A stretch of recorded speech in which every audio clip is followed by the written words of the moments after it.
بسم اللہ الرحمن الرحیم نحمدہ ونصلی علی رسولہ الکریم وعلی عبدہ المسیح الموعود ملفوظات حضرت مسیح موعود علیہ الصلاۃ والسلام۔ 23 اگست 1898 کی شام حضور نے پوچھا کہ یہ جو موجودہ فلسفہ اکثر طبیعتوں میں بے دینی کیوں پیدا کر دیتا ہے؟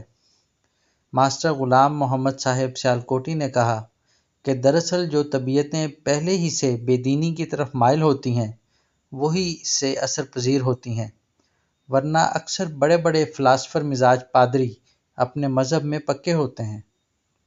حضرت اقدس علیہ السلام نے فرمایا کہ ان باتوں پر غور کرنے کے بعد افسوس کے ساتھ ذہن دوسری طرف منتقل ہو جاتا ہے کہ ایک طرف تو یہ پادری لوگ کالجوں اور سکولوں میں فلسفہ اور منطق پڑھاتے ہیں، دوسری طرف مسیح کو ابن اللہ اور اللہ مانتے ہیں اور تثلیث وغیرہ عقائد کے قائل ہیں، جو سمجھ ہی میں نہیں آتا کہ کیوں کر اس کو فلسفہ سے مطابق کرتے ہیں۔ انگریزی منطق کی بنا تو منطق استقرائی ہی پر ہے، پھر یہ کون سا استقراء ہے کہ یسوع ابن اللہ ہے؟ کون سی شکل پیدا کرتے ہوں گے؟ یہی ہوگا کہ مثلاً اس قسم کے خواص جن لوگوں کے اندر ہوں وہ خدا یا خدا کے بیٹے ہوتے ہیں، اور مسیح میں یہ خواص تھے، بس وہ بھی خدا یا خدا کا بیٹا تھا۔ اس سے تو کثرت لازم آتی ہے جو محال مطلق ہے۔ میں تو جب اس پر غور کرتا ہوں حیرت بڑھتی ہی جاتی ہے، نہیں معلوم یہ لوگ کیوں نہیں سوچتے۔ اسلام کے پاک اصول ایسے نہیں ہیں کہ فلسفے یا استقراء کی محک پر بھی کامل المعیار ثابت نہ ہوں، بلکہ میں نے بارہا غور کی ہے کہ قرآن کریم کی نسبت جو آیا ہے فی کتاب مکنون، یہ کتاب مکنون زمین اور آسمان کی چھپی ہوئی کتاب ہے جس کے پڑھنے پر ہر شخص قادر نہیں ہو سکتا، اور قرآن کریم اسی کتاب کا آئینہ ہے، اور قرآن نے وہی خدا دکھایا ہے جس پر آسمان و زمین شہادت دیتے ہیں، مگر یہ 1900 برس کا تراشا ہوا جعلی مردہ خدا کس سند اور شہادت پر خدا بنایا گیا ہے؟ بس یہ اسلام ہی کی خوبی اور ہمارے نبی کریم صلی اللہ علیہ وسلم کا ہی فخر ہے کہ وہ ایسا دین لے کر آئے جو ہمیشہ سے ہے اور جس کی تعلیم زمین اور آسمان کے اوراق میں بھی واضح طور پر موجود ہے۔ 25 اگست 1898 25 اگست کی صبح کو فارسی زبان پر گفتگو کرتے ہوئے مولانا مولوی عبدالکریم صاحب سیالکوٹی رضی اللہ عنہ نے فرمایا کہ ایرانیوں نے آج کل اپنی توجہ تصنیفات کی طرف بہت مبذول کی ہے، اور اس کثرت سے عربی الفاظ استعمال کرتے ہیں کہ بجز روابط کے فارسی زبان کو کم دخل دیتے ہیں، اور باب مفاعلہ، انفعال، استفعال وغیرہ کو اس قدر کثرت سے استعمال کرتے ہیں کہ عقل حیران ہوتی ہے۔ اس پر حضرت اقدس علیہ السلام نے فرمایا کہ فہمیدن وغیرہ قدیم زمانے میں استعمال کرتے تھے، آج کل بہت کم استعمال رہ گیا ہے۔ مولانا عبدالکریم صاحب نے عرض کی کہ آج کل تو مفاہمہ، تفہیم وغیرہ ہی بولتے ہیں۔ اس کے بعد اسی سلسلے میں حضرت علیہ السلام نے فرمایا کہ عربی زبان بہت وسیع ہے اور ہر قسم کی اصطلاحیں اس میں موجود ہیں، اور تصنیفات اس قدر کثرت سے ہو رہی ہیں کہ جن کا علم بجز خدا کے اور کسی کو نہیں ہو سکتا۔ صرف حدیث ہی کو دیکھو کہ کوئی کامل طور پر دعویٰ نہیں کر سکتا کہ اس نے علم حدیث کی کل کتابوں کو دیکھا ہو۔ پھر مولانا مولوی عبدالکریم صاحب نے علی سبیل الذکر فرمایا کہ حال ہی میں مولوی صاحب جناب نور الدین صاحب سلمہ ربہ مراد ہیں کے پاس مصر سے کتب خانہ خدیویہ کی ایک فہرست 7 جلدوں میں آئی ہے۔ وہ فہرست ایسے طور پر مرتب کی گئی ہے کہ اس کو پڑھ کر بھی ایک مزہ آتا ہے۔ ایسے ڈھنگ پر کتابوں کے نمبر دیے ہیں کہ ایک بالکل اجنبی بھی اگر لائبریری میں چلا جاوے تو وہ بلا تکلیف عین کتاب پر ہاتھ ڈالے گا، بشرطے کہ اس نے فہرست کو ایک بار دیکھا ہو۔ اس پر حضرت اقدس علیہ السلام نے پوچھا کہ وہ کتابیں باہر جا سکتی ہیں؟ مولوی صاحب موصوف نے فرمایا ہاں، وہ لائبریریاں ایسی نہیں، کتابیں نقل ہو سکتی ہیں وغیرہ وغیرہ۔ اس پر جناب امام ہمام علیہ الصلاۃ والسلام نے فرمایا کہ خدا تعالیٰ نے اسلام کی کس قدر تائید کی ہے۔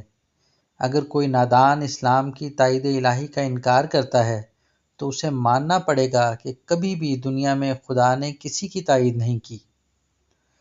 زبان کا اس قدر وسیع ہونا اور پھر اس میں اس قدر کثرت کے ساتھ تصنیفات کا ہونا بھی اسلام ہی کی تائید ہے، کیونکہ قرآن شریف ہی کی تائید ہوئی ہے۔ کوئی اہل لغت جب کسی لفظ کے معنی لکھتا ہے تو اگر وہ لفظ قرآن مجید میں آیا ہے تو ساتھ ہی اس نے وہ آیت بھی ضرور ہی لکھتی ہے۔ یہاں مولانا عبد الکریم صاحب نے فرمایا کہ لسان العرب نے تو یہ طریق لازمی طور پر رکھا ہے۔ پھر حضرت علیہ السلام نے اپنے سلسلہ تقریر میں فرمایا کہ سنسکرت وغیرہ زبانیں تو قریب مردہ ہو گئی ہیں، نہ ان میں تصنیفات ہیں نہ کچھ اور۔ ایسا ہی عیسائیوں کا حال ہے کہ ان کی انجیل کو اصلی زبان کی طرف توجہ ہی نہیں رہی۔ پھر اسی سلسلے میں حضور نے فرمایا، مجھے حیرت ہوتی ہے کہ پھر اسلام سے کیوں پرخاش رکھی جاتی ہے۔ اسلام کا خدا کوئی مصنوعی خدا نہیں، بلکہ وہی قادر خدا ہے جو ہمیشہ سے چلا آیا ہے۔ اور پھر رسالت کی طرف دیکھو کہ اصل غرض رسالت کی کیا ہوتی ہے۔ اول یہ کہ رسول ضرورت کے وقت پر آئے اور پھر اس ضرورت کو بوجہ احسن پورا کرے۔ سو یہ فخر بھی ہمارے نبی کریم صلی اللہ علیہ وسلم ہی کو حاصل ہے۔ عرب اور دنیا کی حالت جب رسول اکرم صلی اللہ علیہ وسلم آئے کسی سے پوشیدہ نہیں، بالکل وحشی لوگ تھے، کھانے پینے کے سوا کچھ نہ جانتے تھے، نہ حقوق العباد سے آشنا، نہ حقوق اللہ سے آگاہ۔ چنانچہ خدا تعالیٰ نے ایک طرف ان کا نقشہ کھینچ کر بتلایا کہ یأکلون کما تأکل الانعام۔ پھر رسول پاک کی تعلیم نے ایسا اثر کیا کہ یبیتون لربہم سجدا و قیاما کی حالت ہو گئی، یعنی اپنے رب کی رات میں راتیں سجدے اور قیام میں گزار دیتے تھے۔ اللہ اللہ، کس قدر فضیلت ہے۔ رسول اکرم صلی اللہ علیہ وسلم کے سبب سے ایک بے نظیر انقلاب اور عظیم الشان تبدیلی واقع ہو گئی۔ حقوق العباد اور حقوق اللہ دونوں کو میزان اعتدال پر قائم کر دیا اور مردار خوار اور مردہ قوم کو ایک اعلیٰ درجے کی زندہ اور پاکیزہ قوم بنا دیا۔ دو ہی خوبیاں ہوتی ہیں، علمی یا عملی۔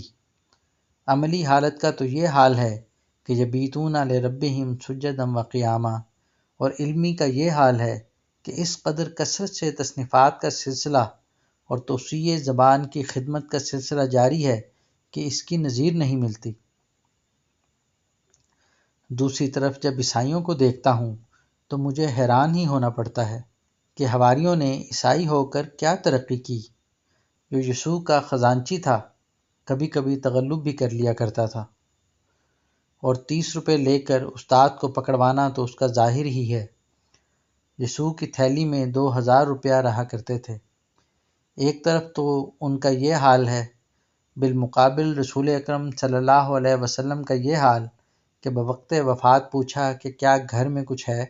جناب عائشہ صدیقہ رضی اللہ عنہا نے فرمایا کہ 1 دینار ہے۔ حضور نے فرمایا کہ اسے تقسیم کر دو۔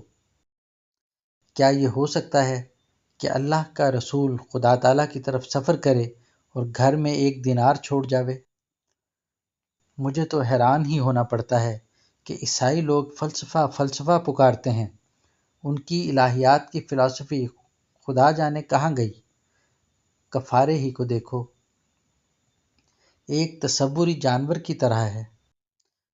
کفارے نے کیا بنایا؟ علمی دلائل کو چھوڑ دیا جاوے تو بھی دیکھو کہ حواریوں کی نہ تو علمی اصلاح ہوئی اور نہ عملی۔